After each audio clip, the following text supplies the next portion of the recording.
Okay, so we got some more words from Masashi Kishimoto in regards to Naruto. A couple of interesting things about some events that we won't get to see or read, but kind of giving us, I guess, an idea of what happened with Sasuke in particular between chapters 699 and 700. So for starters, a lot of this interview, to be honest with you, is just kind of him talking about the relationship between Naruto and Sasuke. A couple things we already knew, that, mainly their final fight was always going to be the end of the manga, no matter what, Naruto versus Sasuke. He also talked about their relationship and kind of the reason why it looked so much like people would be like, oh my god, like, are they gay for each other or something, is because when Kishimoto was growing up, and I'm kind of summarizing basically what was going on in this interview or whatever, what he said.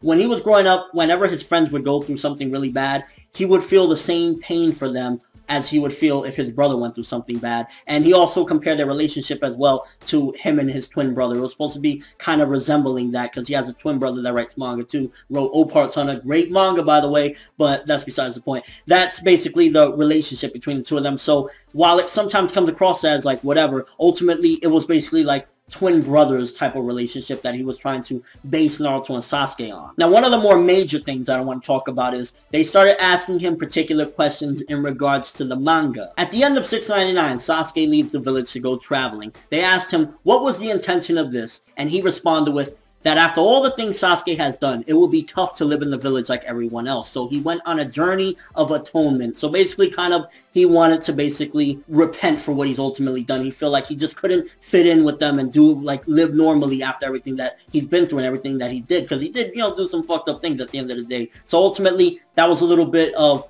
why he left, but then there's more. Furthermore, in Kishimoto's mind, Sasuke has gone out into the world to find the answers to all of the unanswered questions. For example, who and what was Kaguya Otsutsuki exactly? Sasuke wants to find out how her plan for revival was executed the first time around so it could be avoided in the future.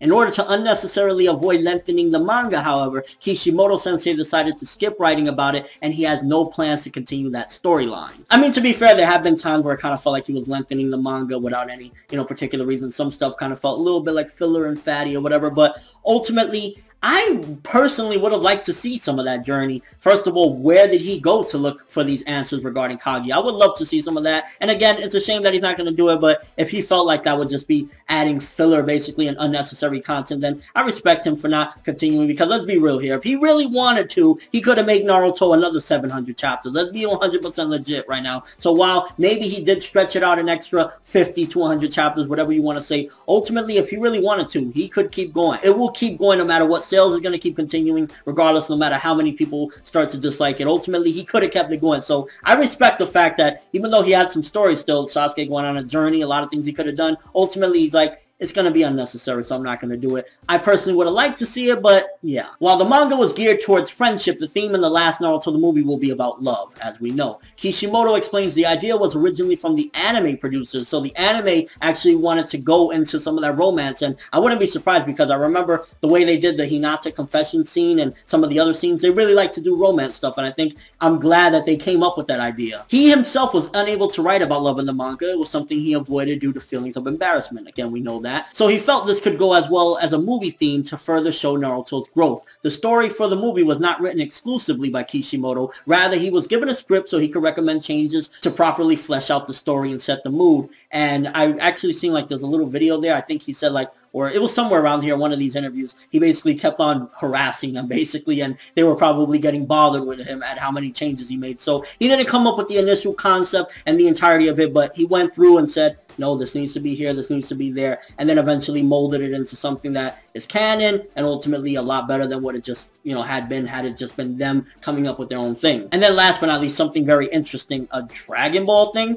Basically, Kishimoto-sensei mentions the time skip between chapters 699 and 700 was inspired by Dragon Ball, ultimately. So he was inspired, I'm guessing, either from the Dragon Ball to Dragon Ball Z time skip or the Dragon Ball Z ending time skip towards the end, which, by the way, it's all one series Dragon Ball. So he's probably referring to the end of Dragon Ball when, you know, we get like that, I don't know, what was it, like 10 years or something, and they're a lot older and we get to see Pan or whatever. I'm guessing that's what he's referring to. He said ultimately it allowed the last Naruto, the movie, to smoothly connect with the manga. And then last but not least, I just wanted to mention that there's actually going to be a prologue to the last Naruto, the movie, that is going to be shown with it as well. And there's a little bit of a description as well for this. It goes as follows. Before being sealed by her sons Hamada and Hagoromo, Kage Otsutsuki, the progenitor of chakra, manifested her will into a tool that we've all come to know as Black Zetsu. Of course, we know that. In order to achieve the goal of Kaguya's revival, Black Zetsu manipulated her descendants through the generations, leading to battles such as Ashura versus Indra, Hashirama versus Madara, and to some extent Naruto versus Sasuke. These events will be told in an artsy digital style opening sequence to Naruto's latest theatrical adventure that can be referred to